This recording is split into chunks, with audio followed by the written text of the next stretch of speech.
Hey, so you're going to be doing something called completing the square, which is a way of finding the solutions to any quadratic formula or quadratic function. But we want it to specifically to be in this form, x squared plus something times x. So in the last chapter, we always had equals 0 on the right side. This time we don't want that. Um, so this just provides us a way to find the solutions in a quicker way other than factoring. And actually, Monday we're going to look at an even quicker way. So this just provides you with a bunch of options for how to find solutions.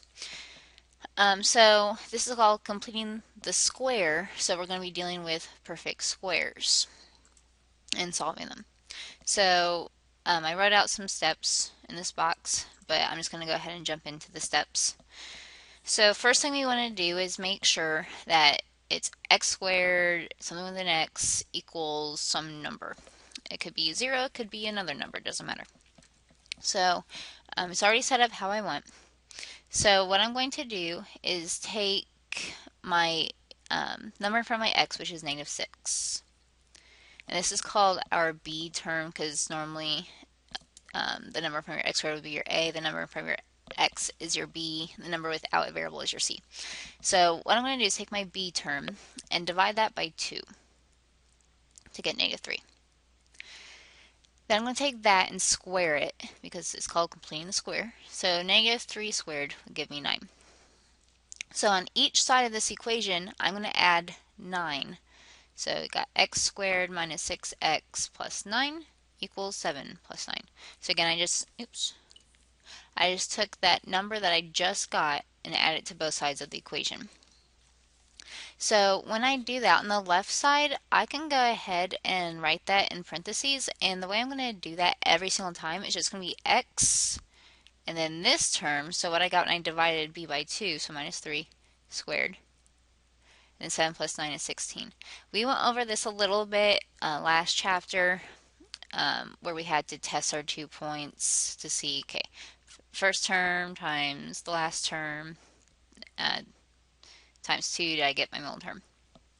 So when we do this, we just always take what I got when I divided b by 2 and square it. From this point, I have something squared on the left, and 16 could be 4 squared, so I'm going to take the square root of both sides. So anytime you have something in parentheses squared on the left, go ahead and take the square root of both sides.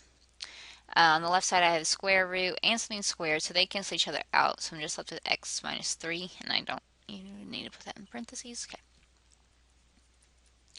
Now the square root of 16 is a positive or a -4 because positive 4 times positive 4 is 16 and -4 times -4 is 16. So this provides me with two equations I'm going to solve. I'm going to solve it if x minus 3 equals positive 4, and I'm going to solve it if x minus 3 equals -4. So this equation on the left, instead of -3, I'm going to add 3 to get x equals 7 as one of my solutions. And then on the right, add 3 again.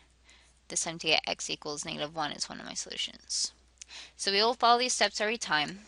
Take your b, divide by 2, square that, add that number to both sides, rewrite it so that it's x minus whatever you got here squared equals 7 plus 9 is 16. Take the square root of both sides and solve them. So let's try number 2. For number 2, I need to see x squared minus or plus something with an x, but I have this extra term, so I'm going to move that to the other side. So I always want it to be just this on the left. So x squared minus 12x equals 5. And then I'm going to do the same thing. So take my b term, which was -12, divide by 2, which is -6. Then I'm going to square that. So -6 squared is 36.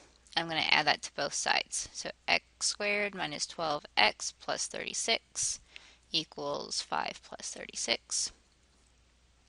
So again, on the left, when I go to kind of factor that, I'm just going to use this term that I got when I divided by 2. So that was a -6, so x minus 6 squared. 5 plus 36 is 41. I have something in parentheses squared, so I'm going to take the square root of both sides to get rid of that. So square root of something squared is just what was on the inside anyway, x minus 6. Now, the problem is square root of 41 is not a perfect square. So here you're going to use your calculator, take the square root of 41, and you should get about 6.4. So always round just the nearest tenth. And again, that's plus or negative, because positive 6.4 times positive 6.4 can be 41, and then negative 6.4 times negative 6.4 is 41. So this will happen every time, positive or negative. So solve both equations. X minus 6 equals positive 6.4, and x minus 6 equals negative 6.4. So the equation on the left, instead of minus 6, we'll add 6 to get x equals 12.4. And then add 6 to the second equation to get x equals negative 0.4. So those would be our two solutions. Okay, I'm going to do one more example on this video, and then I'm going to make a part 2 to this video just to make sure I don't run out of time when talking about this stuff. So again, number 3, I only need my x's on the left, so I need to move this 18 over to get negative 2x squared plus 8x equals 18. In the box at the top, it says I specifically need an x squared. I have a negative 2x squared, so I'm going to get rid of that by dividing everything by negative 2. So we always want it to just be plain x squared. So I get x squared minus 4x equals negative 9. Okay, so I'm going to go ahead and take my b, negative 4, divided by 2, which is negative 2. And then square that, so negative 2 squared is 4, and add that to both sides. So x squared minus 4x plus 4 equals negative 9 plus 4. When I write the left side, I just use this term. So x minus 2 squared equals negative 9 plus 4 is negative 5. Take the square root of both sides to get rid of the square part. X minus 2 equals, hold up, I can't do the square root of a negative because there's no number times itself that will give me a negative. So since we can't do this, your answer will be no solutions. So if you end up having square root of a negative, you cannot do that. Okay, so I'm going to go ahead and stop this video and then continue on with the second part, again, just to make sure I don't run out of time.